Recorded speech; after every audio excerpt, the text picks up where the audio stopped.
लगन तुमसे लगा बैठे, जो होगा देखा जाएगा। लगन तुमसे लगा बैठे, जो होगा देखा जाएगा। तुम्हें अपना बना बैठे, जो होगा देखा जाएगा। लगन तुमसे लगा बैठे। जय श्री कृष्णा।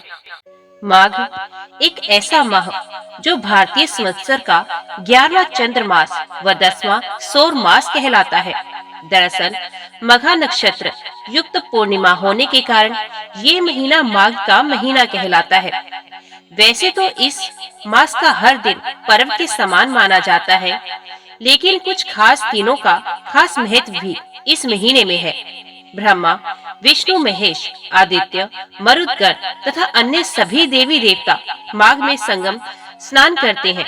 मान्यता है कि प्रयाग में माघ मास में 3 बार स्नान करने का फल 10,000 अश्वमेध यज्ञ से भी ज्यादा होता है। पूरे महीने माघ स्नान करने वाले मनुष्य पर भगवान विष्णु प्रसन्न रहते हैं तथा उन्हें सुख, सौभाग्य, धन, संतान और मोक्ष प्रदान करते हैं। यदि सकाम भाव से माघ स्नान किया जाए तो उससे मनोवांछित फल की सिद्धि होती है और निष्काम भाव से स्नान आदि करने पर वे मोक्ष देने वाला होता है। ऐसा शास्त्रों में कहा गया है। मान्यता है कि इन दिनों में प्रयागराज में अनेक तीर्थों का समागम होता है। इसलिए जो प्रयाग या अन्य पवित्र नदियों में भी भक्ति भाव से स्नान करते हैं, वे अनेकों पाप और कष्टों से मुक्त होकर स्वर्गलोक में स्थान पाते हैं। श्री रामचरितमानस के बालखंड में लिखा है, माघ मकर गत रवि जब होई, तीर्थ पतहि आप सब कोई। धर्मराज युधिष्ठिर ने महाभारत युद्ध के दौरान मारे गए अपने रिश्तेदारों को सद्गति दिलाने हेतु मार्कंडेय ऋषि के सुझाव पर कल्पवास किया था। गौतम ऋषि द्वारा शापित इंद्रदेव को भी माघ स्नान के कारण शाप से मुक्ति मिली थी। माघ मास में जो पवित्र नदियों में स्नान करता है, उसे एक विशेष ऊर्जा प्राप्त होती है, जिससे उसका शरीर निरोगी और आध्यात्मिक शक्ति से संपन्न हो जाता है। महाभारत अनुशासन पर्व अध्याय 106 के अनुसार जो माघ मास में नियम पूर्वक एक समय भोजन करता है, वे धनवान कुल में जन्म लेकर अपने कुटुंब जनों में महत्व को प्राप्त होता है। पद्म पुराण उत्तर पर्व में कहा गया है, जैसे ग्रहों में सूर्य और नक्षत्रों में चंद्रमा श्रेष्ठ है, उसी प्रकार महीनों में माघ मास श्रेष्ठ है। माघ में मूली का त्याग करना चाहिए। देवता और पितृ को भी मूली अर्पण नहीं करनी चाहिए। माघ में तिलों का दान जरूर करना चाहिए। विशेषत तिलों से भरकर तांबे का पात्र दान देना चाहिए। महाभारत अनुशासन पर्व के 66वें अध्याय के अनुसार जो माघ मास में ब्राह्मणों को तिल दान करता है, वे समस्त जंतुओं से भरे हुए नरक का दर्शन नहीं करता। श्री हरि नारायण को माघ मास अत्यंत प्रिय है। वस्तुतः ये मास प्रातः स्नान, माघ स्नान, कल्पवास, पूजा, जप तप, अनुष्ठान, भगवत भक्ति, साधु संतों की कृपा प्राप्त करने का उत्तम मास है। माघ मास की विशिष्टता का वर्णन करते हुए महामुनि वशिष्ठ ने कहा है, जिस प्रकार चंद्रमा को देखकर कमलिनी तथा सूर्य को देखकर कमल प्रस्फुटित और पल्लवित होता है, उसी प्रकार माघ मास में साधु संतों महर्षियों के सानिध्य से मानव बुद्धि पुष्पित, पल्लवित और प्रफुल्लित होती है, यानी प्राणी को आत्म ज्ञान की प्राप्ति होती है। तो भक्तजनों, आज की वीडियो से हम माघ मास महात्म्य की कथाएं नियम से आपके सामने प्रस्तुत करेंगे। उम्मीद करती हूँ पहली कथा से लेकर अंतिम कथा तक आप बने रहेंगे और कथाओं का पूरा फल लेंगे। तो चलिए आज की माघ मास महात्म्य की कथा अध्याय 1 आपके सामने प्रस्तुत करते हैं। बोलो गणपति भगवान की जय। ऋषियों ने कहा, लोमहर्षण सूत जी, अब हमें माघ का महात्म्य सुनाइए, जिसको सुनने से लोगों का महान संशय दूर हो जाए। सूत जी बोले, मुनिवरों, आप लोगों को साधुवाद देता हूँ। अब भगवान श्री कृष्ण के शरणागत भक्त हैं। इसलिए प्रसन्नता और भक्ति के साथ आप लोग बार बार भगवान की कथाएं पूछा करते हैं। मैं आपके कथनानुसार माघ महात्म्य का वर्णन करूंगा। जो अरुण उदय काल में स्नान करके इसका श्रवण करते हैं, उनके पुण्य की वृद्धि और पाप का नाश होता है। एक समय की बात है, राजाओं में श्रेष्ठ महाराज दिलीप ने यज्ञ का अनुष्ठान पूरा करके ऋषियों द्वारा मंगल विधान होने के पश्चात अवृत स्नान किया। उस समय संपूर्ण नगर वासियों ने उनका बड़ा सम्मान किया। तदंतर राजा अयोध्या में रहकर प्रजाजनों की रक्षा करने लगे। वे समय समय पर वशिष्ठ जी की अनुमति लेकर प्रजा वर्ग का पालन किया करते थे। एक दिन उन्होंने वशिष्ठ जी से कहा, भगवान, आपके प्रसाद से मैंने आचार, दंड नीति, नाना प्रकार के राजधर्म, 4 वर्णों और आश्रमों के कर्म, दान, दान की विधि, यज्ञ, यज्ञ के विधान, अनेकों व्रत, अनेक उद्यापन तथा भगवान विष्णु की आराधना आदि के संबंध में बहुत कुछ सुना है। अब माघ स्नान का फल सुनने की इच्छा है। मुने, जिस विधि से इसको करना चाहिए वे मुझे बताइए। वशिष्ठ जी ने कहा, राजन, मैं तुम्हें माघ स्नान का फल बताता हूँ, सुनो। जो लोग होम, यज्ञ तथा इष्ट व्रत कर्मों के बिना ही उत्तम गति प्राप्त करना चाहते हो, वे माघ में प्रातःकाल बाहर के जल में स्नान करें। जो गो, भूमि, तिल, वस्त्र, स्वर्ण और धान्य आदि वस्तुओं का दान किए बिना ही स्वर्ग लोक में जाना चाहते हो, वे माघ में सदा प्रातः काल स्नान करें। जो 3-3 रात तक उपवास, कृच्छु और पराग आदि व्रतों के द्वारा अपने शरीर को सुखाए बिना ही स्वर्ग पाना चाहते हो, उन्हें भी माघ में सदा प्रातः काल स्नान करना चाहिए। वैसाख में जल और अन्न का दान उत्तम है। कार्तिक में तपस्या और पूजा की प्रधानता है तथा माघ में जप, होम और दान, ये 3 बातें विशेष हैं। जिन लोगों ने माघ में प्रातः स्नान, नाना प्रकार का दान और भगवान विष्णु का स्तोत्र पाठ किया है, वे ही दिव्य धाम में आनंद पूर्वक निवास करते हैं। प्रिय वस्तु के त्याग और नियमों के पालन से माघ सदा धर्म का साधक होता है और अधर्म की जड़ काट देता है। यदि इस काम भाव से माघ स्नान किया जाए तो उससे मनोवांछित फल की सिद्धि होती है और निष्काम भाव से स्नान आदि करने पर वे मोक्ष देने वाला होता है। निरंतर दान करने वाले, वन में रहकर तपस्या करने वाले और सदा अतिथि सत्कार में संलग्न रहने वाले पुरुषों को जो दिव्य लोक प्राप्त होते हैं, वे ही माघ स्नान करने वालों को भी मिलते हैं। अन्य पुण्यों से स्वर्ग में गए हुए मनुष्य पुण्य समाप्त होने पर वहां से लौट आते हैं, किंतु माघ स्नान करने वाले मानव कभी वहां से लौटकर नहीं आते। माघ स्नान से बढ़कर कोई पवित्र और पापनाशक व्रत नहीं है। इससे बढ़कर कोई तप और इससे बढ़कर कोई महत्वपूर्ण साधन नहीं है। यही परम हितकारक और तत्काल पापों का नाश करने वाला है। महर्षि भृगु ने मणि पर्वत पर विद्याधर से कहा था, जो मनुष्य माघ के महीने में उस काल की महिमा बहुत अधिक हो, गांव से बाहर नदी या पोखरे में नित्य स्नान करता है, वे पिता और माता के कुल की 7-7 पीढ़ियों का उद्धार करके स्वयं देवताओं के समान शरीर धारण कर स्वर्गलोक में जाता है। दिलीप ने पूछा, ब्राह्मण, ब्रह्म ऋषि भृगु ने किस समय मणि पर्वत पर विद्याधर को धर्मोपदेश किया था, बताने की कृपा करें। वशिष्ठ जी ने कहा, राजन, प्राचीन काल में एक समय 12 वर्षों तक वर्षा नहीं हुई। इससे सारी प्रजा उद्विग्न और दुर्बल होकर 10 दिशाओं में चली गई। उस समय हिमालय और विंध्य पर्वत के बीच का प्रदेश खाली हो गया। स्वाहा स्वधा वष्टकार और वेदाध्ययन सब बंद हो गए।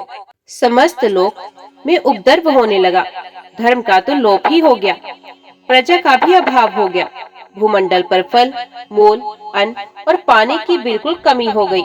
उन दिनों नाना प्रकार के वृक्षों से आच्छादित नर्मदा नदी के रमणीय तट पर महर्षि भृगु का आश्रम था। वे उस आश्रम में शिष्यों सहित निकलकर हिमालय पर्वत की शरण में गए। वहाँ कैलाश गिरी के पश्चिम में मणिकूट नाम का पर्वत है, जो सोने और रत्नों का ही बना हुआ है। उस परम रमणीय श्रेष्ठ पर्वत को देखकर अकाल पीड़ित ब्रह्म ऋषि भृगु का मन बहुत प्रसन्न हुआ और उन्होंने वहीं अपना आश्रम बना लिया। उस मनोहर शैल पर वनों और उपवनों में रहते हुए सदाचारी भृगु जी ने दीर्घ काल तक भारी तपस्या की। इस प्रकार जब ब्रह्म ऋषि भृगु जी वहां अपने आश्रम पर निवास करते थे, एक समय एक विद्याधर अपनी पत्नी के साथ पर्वत से नीचे उतरा। वे दोनों मुनि के पास आए और उन्हें प्रणाम करके अत्यंत दुखी हो एक ओर खड़े हो गए।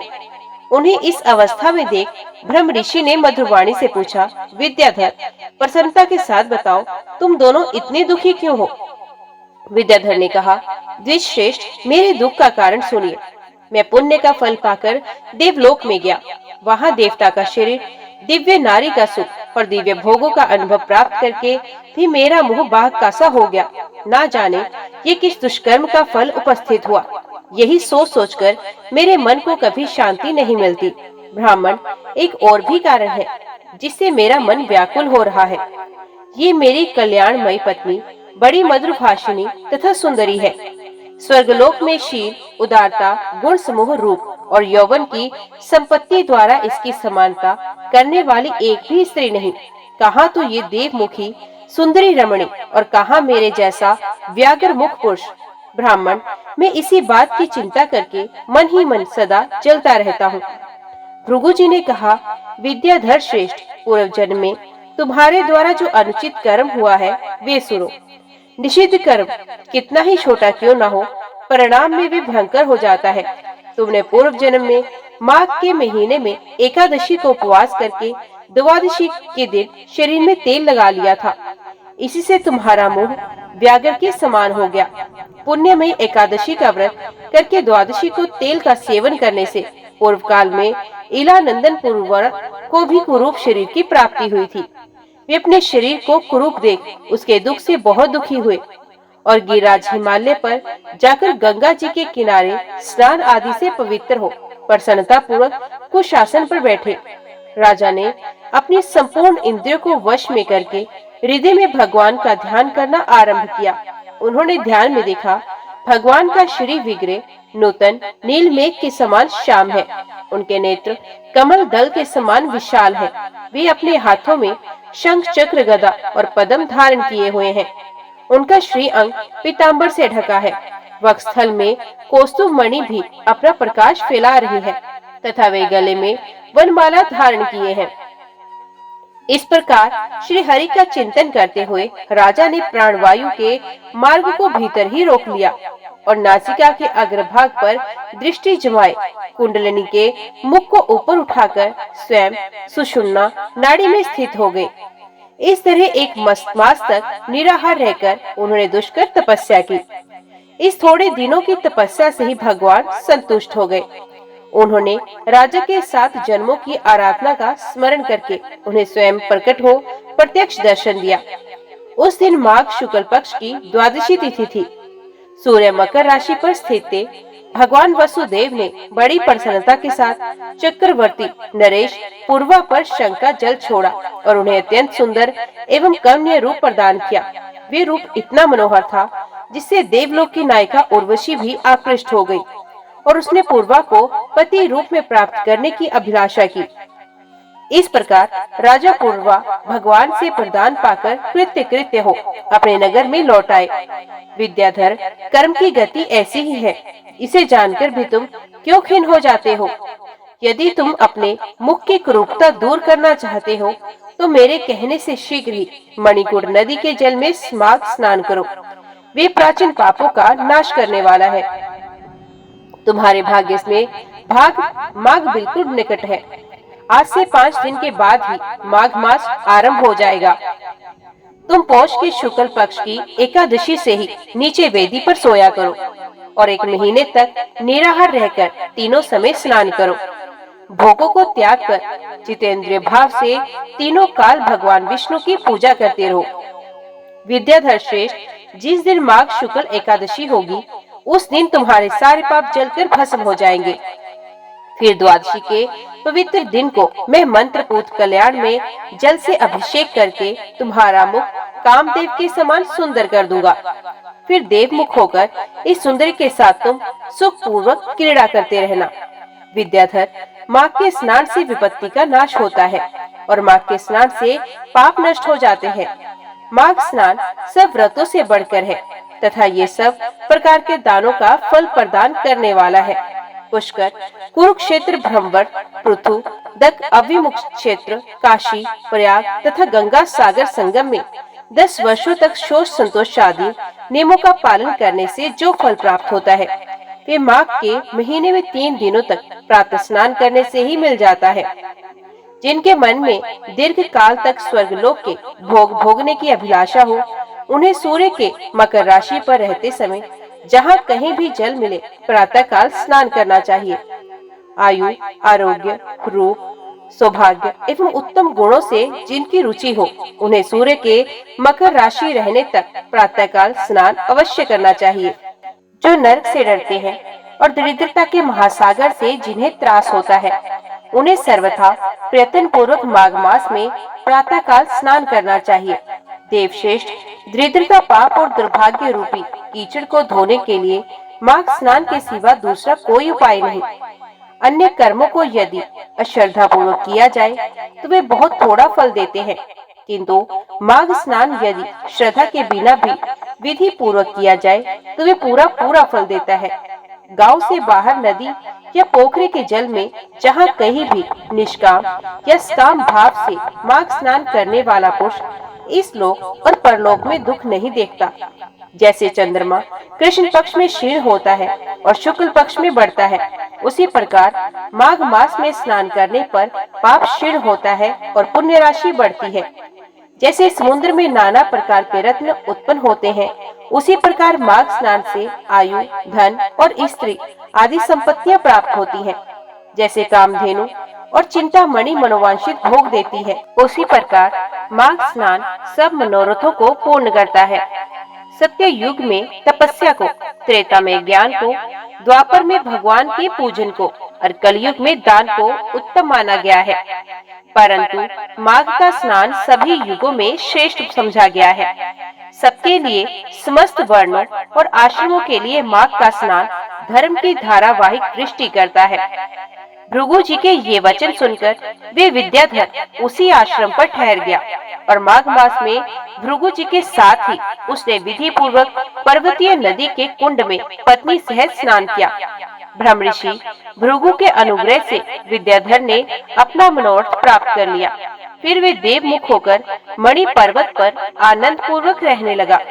भृगु जी उस पर कृपा करके बहुत प्रसन्न हुए और पुनः विंध्य पर्वत पर अपने आश्रम में चले गए।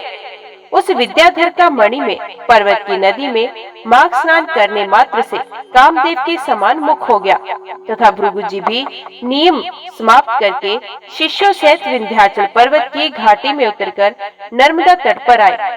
वशिष्ठ जी कहते हैं, राजन, ब्रह्म ऋषि भृगु के द्वारा विद्याधर के प्रति कहा हुआ ये माघ मास महात्म्य संपूर्ण भुवन का सार है तथा नाना प्रकार के फलों से विचित्र जान पड़ता है। जो प्रतिदिन इसका श्रवण करता है वे देवता की भांति समस्त सुंदर भोगों को प्राप्त कर लेता है। ओम नमो भगवते वासुदेवाय नमः। अभी हम श्रवण करते हैं श्री वामन अवतार कथा अध्याय 1। श्री भगवान वही रसमयी है। अपनी लीला के रूप में वे स्वयं अपने को ही प्रकट करते हैं। भगवान और भगवान की लीला ये दोनों भिन्न नहीं है, एक ही है। एक प्रकार से ये संपूर्ण संसार भगवान की लीला ही है। वे सब नाम रूप उन्हीं हैं, वे ही हैं, परंतु वे इतने ही नहीं, इनसे परे भी है। उनकी सत्ता, उनका स्वरूप और उनकी लीला अनिर्वचनीय है। जब जीव परमार्थवश भगवान के स्वरूप और लीला को भूलकर उसे भिन्न प्राकृतिक पदार्थों से सुख पाने की आशा एवं अभिलाषा करता है और बहिर्मुख होकर उन्हीं के पीछे भटकने लगता है, तब वे उद्वेग, अशांति एवं दुख से घिर जाता है।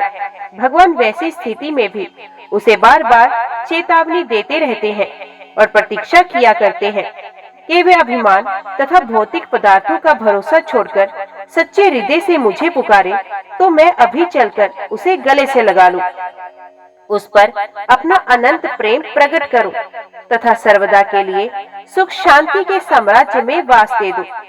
वे स्वयं उसके लिए कई बार मौका देते हैं, हृदय में प्रेरणा करते हैं, संतों को भेजते हैं और स्वयं आते हैं। परंतु जीव की ये मोह निद्रा टूटे तब तो ये आयोजन सफल हो। भगवान को दया का तो क्या वर्णन किया जाए। उन्होंने तो समस्त जीवों को दया के अनंत समुद्र में ही रख छोड़ा है। उनके अनंत उपकार, अपार कृपा और अपरिमित प्रेम से सबके सब दबे हुए हैं। जब अभिमान, कामना और भय के थपेड़े से व्याकुल होकर, रजोगुण के नाना व्यापारों से उबकर, नर्क स्वर्ग आदि में चक्कर खाते खाते परेशान होकर भी लोग सात्विकता, देवी संपत्ति एवं भगवान की शरण नहीं ग्रहण करते, उल्टे तमोगुण की बर्बाद निद्रा में सो जाते हैं। चराचर जगत का परलय हो जाता है। तब यदि भगवान प्रकृति को शुद्ध करके इन्हें जगाते नहीं, तो उस मोह निद्रा से कैसे छुटकारा मिलता। सोते से जगाया, ज्ञान का संचार किया, तम से रज में लाकर सत्व की ओर अग्रसर किया। अब क्या जीवन दान करने वाले प्रभु की शरण लेना भी हमारा कर्तव्य नहीं है? क्या हम इतना भी नहीं कर सकते? केवल कृतज्ञता को दृष्टि से नहीं, उनका आश्रय लिए बिना हमारा काम भी तो नहीं चल सकता। हम चाहे जितना प्रयत्न करें, जितना हाथ पैर पीटे, बिना उनके हमारे सुख शांति आदि स्थायी भी तो नहीं रह सकते। 2-4 दिन के लिए कुछ गुणों को छाया भले ही आ जाए, भगवान के बिना उनका टिकाऊ होना असंभव है। ये आज की बात नहीं, सर्वदास से ऐसा ही होता आया है। भगवान को कृपा से देवताओं का राज्य हुआ, स्वर्ग के सिंहासन पर इंद्र का राज्याभिषेक हुआ। वहाँ भोगों की तो कोई कमी भी नहीं थी, परंतु कामनाओं का अभाव कब होता है? ये तो भगवान को यही कृपा का फल है। देव सभा में सर्वसम्मति से निश्चय हुआ कि हम लोगों के पास भोग को प्रचुर सामग्री रहने पर भी मृत्यु के भय से उसका पूर्ण भोग नहीं हो पाता। ये डर लगा ही रहता है कि ना जाने कब मृत्यु हमें इनसे अलग कर देगी। कोई ऐसा उपाय किया जाए जिससे हम लोग अमर हो जाए। देवता तो थे ही, इनका यही लक्षण है कि ये भगवान की शरण नहीं छोड़ते। सबने एक स्वर से भगवान से प्रार्थना की और भक्त वत्सल भगवान ने इनकी अभिलाषा पूर्ण भी की। केवल अमृत मंथन के लिए भगवान ने अपने को अनेक रूपों में प्रकट किया। मंदराचल को लाना, उसे कच्छप बनकर पीठ पर धारण करना, बाहर देवताओं के साथ मचना, धन्वंतरी के रूप में अमृत लाना, मोहिनी के रूप में पिलाना और अंत में बलि आदि दैत्यों को युद्ध में पराजित कर देना। सब काम स्वयं भगवान ने ही तो किए, परंतु अब देवताओं की अभिलाषा पूर्ण हो गई थी। उनके पास भोगों की कमी नहीं थी, मृत्यु का भय भी छूट गया। अब भगवान को भला कौन याद करे। होना तो ये चाहिए कि कामनाओं की पूर्ति और भय निवृत्ति हो जाने पर भगवान का अधिकाधिक स्मरण हो, परंतु इससे उल्टा ही होता देखा गया है। अपनी विजय लोग भगवान को भूल गए, विषय परायण हो गए। उनमें देवता के स्थान पर असुर तब घुस गया। परंतु ये भी निश्चित है कि भगवान के बिना चाहे देवी संपत्ति हो या लौकिक संपत्ति टिक नहीं सकती। हुआ भी ऐसा ही। उधर हारे हुए दैत्य बड़ी सावधानी के साथ पूरे प्रयत्न से अपना बल बढ़ाने लगे।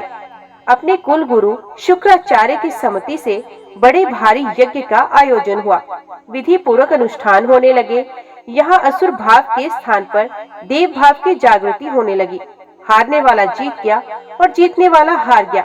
स्वयं अग्निदेव ने प्रकट होकर रथ घोड़े आदि एवं आशीर्वाद दिया। बलि का अभिषेक हुआ। बड़ों की वंदना करके उन्होंने विजय यात्रा की। देवता लोग अपनी अमरता के घमंड में चूर थे, विश्व की मदिरा पीकर पागल थे। लक्ष्मी उनसे अप्रसन्न थी, क्योंकि वहाँ न उनके पति की पूजा थी न उनकी ही बात की। बाद में दैत्यों ने उन्हें स्वर्ग से खदेड़ दिया। जिनके पास भगवान का बल नहीं, भला वे किस बल पर कितनी देर तक किसी आपत्ति विपत्ति या द्वंद का सामना कर सकते हैं? मर सकते नहीं। विषय भोग छीन गए। साधारण जीवों की अपेक्षा भी अधिक दुर्दशा भोगनी पड़ी। किसी ने वन बिहड़ की शरण ली और किसी ने नदी के तट पर अड्डा जमाया। स्वर्ग लोक पर बलि का अधिकार हो गया।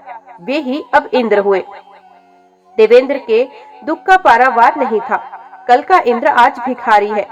कल का त्रिलोकपति एक क्षत्र शासक आज दुत्कारा जा रहा है। अमृत पीने वाले को पानी नहीं मिलता, खाने को अन्न नहीं, पहनने को वस्त्र नहीं। इस अवस्था के दुख का अनुमान मात्र किया जा सकता है। कोई क्षत्रिय राजा होता तो लड़कर सामने युद्ध में प्राण त्याग देता, परंतु इसमें तो इनकी वही अमरता जिसके बल पर ये फूले नहीं समाते थे बाधक हो रही थी। इसी को कहते हैं समय का फेर। जब वे सर्वथा निराश हो गए तब अपनी माँ की याद आई। वे सोचने लगे अब माता की शरण में जाने से ही कल्याण हो सकता है, जिसके हृदय के खून से इस जीवन की रचना एवं रक्षा हुई है, जिसने अपने गर्भ में महीनों इसका वहन किया है। जब चलना नहीं आता था तब चलना सिखाया, बोलना नहीं आता था तो बोलना सिखाया, पहनना नहीं आता था तो पहनना सिखाया, जिसकी शिक्षा दीक्षा एवं कृपा से इतने उच्च पद पर आसीन हुए और वास्तव में जिसका ये शरीर और जीवन है, उसी माँ के पास चलना चाहिए। उनकी माता का नाम अदिति था। ये दक्ष प्रजापति की पुत्री तथा महर्षि कश्यप की धर्म पत्नी थी। वे महर्षि कश्यप की विभिन्न पत्नियों में से एक थी और इन्हें ही देव जननी होने का सौभाग्य प्राप्त हुआ था। कश्यप महर्षि तो अलग एक एकांत कुटी में रहते और भगवान में लगे रहते थे। अब पिता माँ की आज्ञा का पालन कर चुके थे। विभिन्न पत्नियों से असंख्य स्थानों की सृष्टि कर रही थे। उनका एकमात्र काम था भगवत चिंतन। दूसरी स्त्रियां अपने प्रतापशाली पुत्रों के साथ रहती थी। केवल अदिति ही उनकी कुटी में उनके साथ उनके आश्रम में रहकर अपने पति की सेवा में थी। वे अपने पति देव को ही साक्षात भगवान समझती थी और उन्हीं की सेवा पूजा में लगी रहती थी। उसके सामने बड़े बड़े प्रलोभन आए, अपना हो पुत्र देवेंद्र हो, विषय भोगों की क्या कमी थी, परंतु पति सेवा के सामने वे उन्हें तुच्छ समझती थी। अपना लड़का सुखी है, संतुष्ट है और अपना काम कर रहा है, इतना जान लेने के बाद फिर उसे कभी उनका स्मरण भी नहीं हुआ। वे निरंतर मन कर्म और वाणी से पति सेवा में लगी रही। इंद्र ने सोचा कि पिताजी तो समदर्शी हैं, देवता दैत्य दोनों ही उनके पुत्र हैं, वे भला क्या हमारे लिए यत्नशील होंगे। वे सीधे अपनी माता के आश्रम पर पहुँचे। वे अपने पति देव के लिए फलाहार की सामग्री कर रही थी। एकाएक देवेंद्र आकर उनके चरणों पर गिर पड़े। उनको आंखें आंसू माता के चरण भर गए। अपने पुत्र को इस अवस्था में देखकर माता अदिति की क्या दशा हुई, इसकी कल्पना कोई मात्र हृदय ही कर सकता है। अदिति ने झट देवेंद्र को अपने दोनों हाथों से उठाकर छाती से लगा लिया। उनकी स्थिति को कल्पना से माता का हृदय रो पड़ा और आंसू की धारा से देवेंद्र का मस्तक सित हो गया। थोड़ी देर बाद संभलकर अदिति ने देवेंद्र को ढाढ़स बंधाया और समझाया कि बेटा इतना निराश उदास क्यों होते हो, क्या भगवान पर तुम्हारा विश्वास नहीं है? वे सर्वदा सर्वथा भला ही करते हैं, उनके दरबार में अन्याय के लिए स्थान नहीं है। वे दया मूर्ति हैं। जब कहीं पतनकारी दोष देखते हैं तब क्षण भर के लिए आड़ में खड़े हो जाते हैं और उन अभिमान आदि दोषों का नाश करने के लिए मानो उस पर दुख का पहाड़ डाल देते हैं। उन पर विश्वास रखने वाले इस स्थिति में बड़ा आनंद लेते हैं। इस आंख मिचोली की भूल भुलैया में पड़कर वे उन्हें कोसने नहीं लगते, बल्कि कहते हैं कि तुम्हारी लीला बड़ी रहस्यमयी है। ओम नमो भगवते वासुदेवाय नमः। आज की वीडियो में इतना ही। उम्मीद करती हूँ वीडियो आपको पसंद आई होगी। वीडियो पसंद आई हो तो वीडियो को लाइक और चैनल को सब्सक्राइब जरूर कीजिएगा। जय श्री हरि लिखकर कमेंट बॉक्स में अपनी हाजिरी और अपने सुझाव देना ना भूलिएगा। तो मिलते हैं अगली कथा अगले अध्याय के साथ। तब तक के लिए देखते व सुनते रहिए। जय मां कंजक, जय माता दी।